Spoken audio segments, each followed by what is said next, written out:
Welcome back to the deep dive. We take that stack of sources, articles, research notes, and really dig in for those key insights. Today, we're setting our sights on, well, a bit of a hidden gem in the wine world, the Trousseau grape. This isn't just any red grape. It's one with, I think, a rare elegance and quite surprising complexity. Often flies under the radar, but it's so rewarding. Absolutely. And our mission for you today is pretty straightforward, to really get under the skin of Trousseau. It's a grape that honestly challenges conventions and enchants even, the really discerning palates. Its versatility combined with its expressivity makes it just a fascinating thing to study and maybe more importantly to taste. So think of this as your shortcut, basically, to getting up to speed on this unique grape. You'll be ready to explore it. Okay, let's start where it all began. Trousseau's history. It seems pretty undisputed, right? Firmly rooted in the Jura region of France, way back to the Middle Ages. But the name itself, Trousseau, it's quite intriguing. What's the story there? What does the name tell us? The name is wonderfully descriptive, actually. Trousseau comes from the French word trousse, which means like a bundle or a package. And it's a direct reference to its grape bunches, which are really compact. They genuinely look like a little bundle. Ampelographically speaking, that's the science of identifying grapevines. You're looking at medium-sized, five-lobed leaves. The bunches are small to medium, but incredibly dense, packed really tight with these small, dark blue-black berries that have, interestingly, quite thick skins. Okay, now that sounds like a bit of a paradox, doesn't it? Thick skins, rich in anthocyanins, those color compounds, yet Trousseau wines are typically known for, well, low color intensity. Noticeably transparent even. That's really surprising. So does that delicate color mean it's a lightweight wine then? How does that work with the taste, the tannins? That's a great point, and it's really where Trousseau stands out. While those thick skins are rich in pigment, the way Trousseau expresses them, it often results in a clearer, more translucent color than you'd see in many other reds. It's not about brute force extraction, it's more about elegance. But crucially, those same thick skins give it a subtle yet very present tannic structure. It's elegant, fine, really well integrated, not harsh at all. So you can't judge it by its color. Exactly. The surprising thing is how it defies those visual cues. The delicate look hides this, robust, age-worthy tannic backbone. And this balanced light appearance with firm, fine tannins is really key to its aging potential. It lets it develop those complex tertiary notes over time: dried fruits, spices, leather, earthy hints. Fascinating stuff. So it's this regional jewel, deep roots in Jura. Yeah. But how did it travel? How did Trousseau spread out across the world? And what does that tell us about its kind of global identity? What's really remarkable about Trousseau is its amazing capacity for adaptation. And it has quite a diversity of clones and mutations, too. This genetic flexibility has basically allowed it to thrive in different places, often under different names. So, for instance, in Portugal, you'll find it as Bastardo. Bastardo. Right, that one. Yeah, in Burrata, it makes these wines with really vibrant acidity, bright red fruits. In Down, it tends to be a bit more robust, earthy, spicy, mineral. Then jump over to Spain, especially Galicia, and it's known as Merenzau. There, the Atlantic climate means slow ripening, really complex aromatics, but head inland, more continental climate, and you get more sugar, more aroma concentration, think floral, fruity, but still with that refreshing acidity and silky tannins. And the genetics, while the similarities are really notable, it strongly suggests a common origin. So how did it spread? Any theories? Well, the thinking is probably through ancient routes like the Camino de Santiago, pilgrimage routes, plus trade, migrations over the centuries. It's a well-traveled grape. A real globetrotter. But even with its travels, Jura feels like its true home, its heartland. So let's dive back into Jura. Talk about the terroir, that mix of soil, climate, human touch. That's what really defines it there, isn't it? Absolutely. The foundation is Jura's geology. It's diverse, it's ancient. You've basically got three main soil types interacting. First, marl. That's a mix of clay and calcium carbonate. It gives the wine structure, elegant tannins, aromatic complexity. The clay holds moisture, and the calcium carbonate helps regulate soil pH and grape acidity. Okay, structure from the marl. What else? Then you have limestone. This directly contributes that vibrant acidity and sort of ethereal elegance we love in Trousseau. Plus, it encourages deep roots, which means more concentrated flavors, and sometimes you get schist. This adds another layer, an extra dimension of mineral complexity. Occasionally, you might even notice this subtle, persistent saline finish. Saline, interesting. Yeah, so the key insight really is how these ancient layered soils marl, limestone, schist work together. They craft Trousseau's unique signature structure plus elegance plus acidity, often with that little mineral or saline hint. So those soils are key. What about the climate in Jura? It's semi-continental, right? How does that specifically help Trousseau? Right, semi-continental, so you get cold winters, hot summers. But the real magic, I think, is the significant diurnal temperature range, especially during ripening. Big day-night temperature swings. Exactly. Those warm days are great for developing sugars and tannins, but then the cool nights swoop in and preserve the natural acidity, and they also help develop complex aromatic precursors. It leads to richer aromas, better longevity in the wine. It's like nature's perfect balancing act for the grape. Sounds ideal, but also maybe a bit tricky to manage. Does Trousseau demand a lot from the grape grower? Is it an easy vine? Oh, definitely not easygoing. Trousseau has its quirks, its particularities in the growth cycle. One advantage is its late budding. That helps it avoid those damaging spring frosts, which is good. Okay, that's a plus. But a big challenge is its irregular ripening. Grapes on the same bunch might not ripen evenly. So harvesting must be complicated. Very. It often means growers have to do multiple passes through the vineyard, harvesting by hand, meticulously selecting only the perfectly ripe bunches each time. It's labor-intensive. And on top of that, it's quite susceptible to diseases like mildew and oidium. So constant vigilance needed. Absolutely. It demands really meticulous, proactive vineyard management, focusing on vine health, often using sustainable practices, intervening precisely when needed. It's a high-maintenance grape, for sure. Given all those challenges, the ripening, the diseases, how do winemakers actually manage to coax the best out of it? What are the secrets in the vineyard? It really boils down to a strategic, very hands-on approach. Things like precise pruning are essential to control the vine's vigor. Then there's careful canopy management, making sure the leaves and grapes get the right amount of sun and air circulation. That helps prevent fungal diseases, too. Right, getting the airflow. And also careful yield control. Often, this involves a green harvest. Removing some bunches early. Exactly. Removing excess bunches so the vine focuses all its energy and resources on ripening fewer but higher quality grapes. It concentrates the flavors. It's all about guiding the vine, focusing its energy, almost like a sculptor working with their material, you know? Right, shaping the outcome. Yeah. Okay, so we've navigated the vineyard challenges. Now let's step into the winery. This is where the grapes meet the winemaker's choices, right? Yeah. And Trousseau seems to offer a lot of options. Let's start with the very first step, the harvest itself. Yeah. The absolute foundation for quality Trousseau is manual harvesting and then really rigorous selection. Hand-picking is preferred, almost essential, to avoid damaging those delicate skins. Then comes selection, often a two-step process. First, a quick sort right there in the vineyard as they pick, followed by a much more meticulous selection back in the cellar, often on sorting tables. This double check is crucial. It ensures only perfectly healthy, ripe grapes make it into the fermenter. It sets the stage for purity and quality in the final wine. Got it. Pristine grapes are key. So once they're in, how do the choices during fermentation shape the final wine? This is where the styles really diverge, isn't it? Oh, absolutely. This is where the winemaker really leaves their fingerprint, molding the grape's potential. Several key decisions really shape the aroma and tannin profile. Take, for example, whole clusters versus destemming. Stems in or stems out? Basically, yes. Using whole clusters means fermenting with the stems still attached. Now, if those stems are properly ripe, what we call phenologically mature, so no harsh greenness, they can add really unique aromatic complexity. Like what kind of aromas? Think spices, maybe pepper, cinnamon, herbaceous notes like black tea or even tobacco, sometimes a rustic, earthy quality. Plus, stems add extra tannins, giving more structure and aging potential. Destemming, obviously, removes the stems. This leads to a more direct, fruit-forward style. You get those pure primary fruit aromas, fresh red berries, floral notes really clearly. The tannins come only from the skins, so they tend to be softer, more elegant. Makes the wine silkier, maybe more approachable when young. Okay, that makes sense. What about other techniques like carbonic maceration? We hear that a lot with Gamay. Right. Carbonic maceration is another tool. Here you put whole, unbroken grapes into a sealed tank filled with carbon dioxide. This triggers fermentation inside each berry first. Inside the grape, wow. Yeah, intracellular fermentation.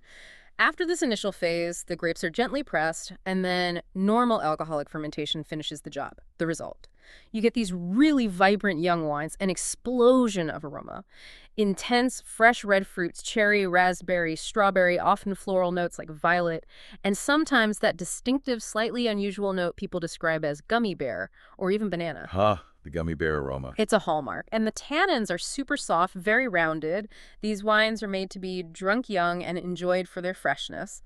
And then, of course, there's maceration duration. How long do you leave the juice in contact with the skins? Right, skin contact time. Longer maceration, maybe weeks. During and after fermentation extracts more color, more tannins, more flavor compounds. This builds structure, complexity, and potential for bottle aging. Shorter maceration, that leads to lighter, fresher Trousseau styles, less tannin, more emphasis on the fruit, really delicate, designed for earlier drinking. So you see, the winemaker has this whole palette of options to shape Trousseau's personality, from bright and juicy to structured and serious. It's amazing how many directions you can take it. Now, after fermentation, what about aging?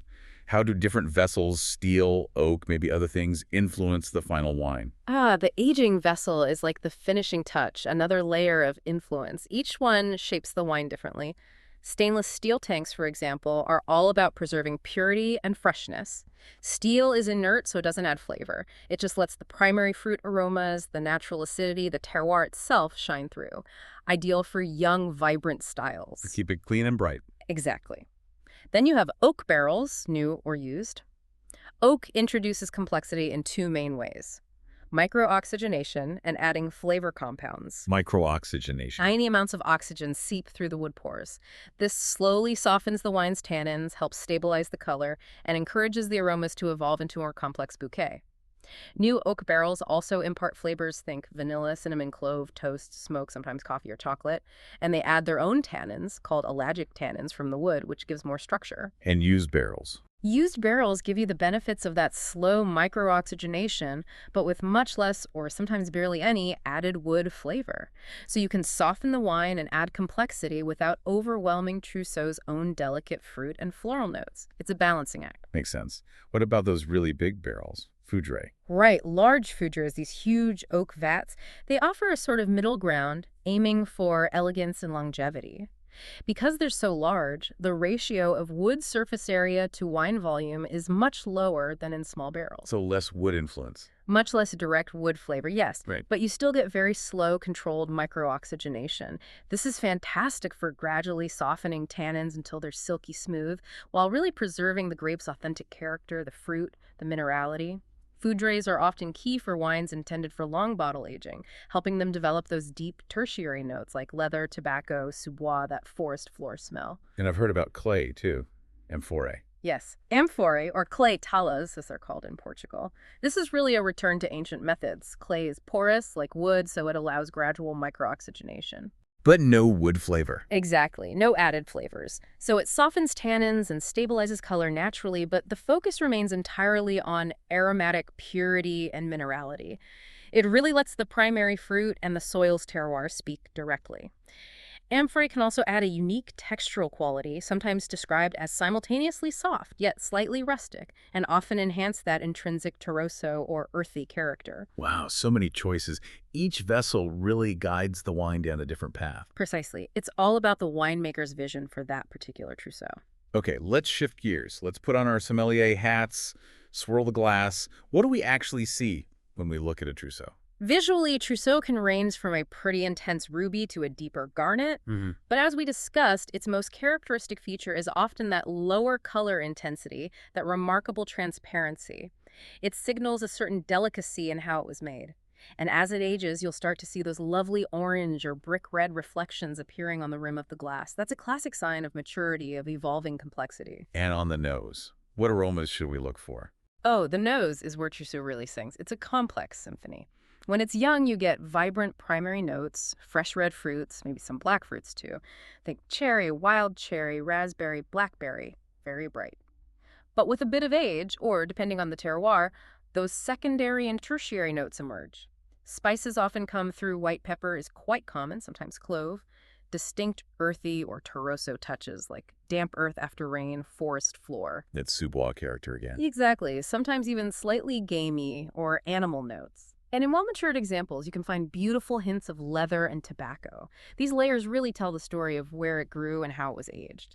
And finally, the taste. What's the experience on the palate? It's a truly unique tasting experience, I think. The tannins, as we said, are typically fine but definitely present. They give structure, a kind of velvety texture, but without being harsh or aggressive.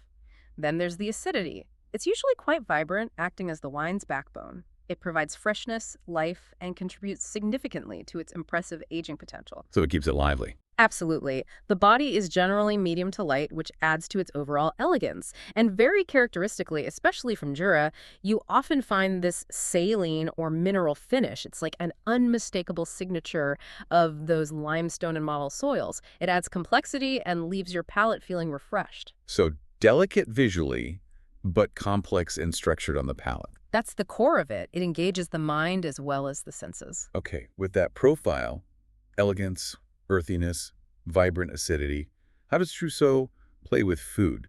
What's the approach to pairing? Trousseau is wonderfully versatile at the table, thanks to that balance. You can approach pairing in two main ways, by similarity or by contrast. Pairing by similarity means matching the wine's notes with similar flavors in the food. Its earthy, mineral, or herbaceous qualities work beautifully with things like wild mushrooms, that deep umami truffles, roasted root vegetables like beets, or dishes using herbs like thyme or rosemary. Echoing the wine's flavors. Exactly, or you can pair by contrast. Here, Trousseau's high acidity is your friend. It acts as a brilliant counterpoint to richer, fattier, or creamier dishes. Cutting through the richness. Precisely. It cleanses the palate. Think of fatty meats like duck confit, lamb, maybe pork belly, or rich dishes with creamy sauces. The wine's brightness prevents the whole thing from feeling too heavy. Okay, give us some specific knockout pairings. What should we try? Well, you can't go wrong with the Jura classics. Local charcuterie like saucisson de morteau, that lovely smoked sausage, or jambon porcelet, which is a parsleyed ham terrine. The wine's acidity just slices through the richness beautifully. That's good. Game birds are fantastic, roasted duck or pheasant. Also, anything with wild mushrooms, a rich mushroom risotto, maybe with porcini, or a mushroom ragout. Trousseau's earthiness just clicks with those flavors. It also holds up really well to hearty stews, like a classic boeuf bourguignon or coq au vin. Again, the acidity keeps it balanced. And cheese. Jura's famous for cheese, too. Oh, absolutely. A classic pairing is with local washed rind cheeses.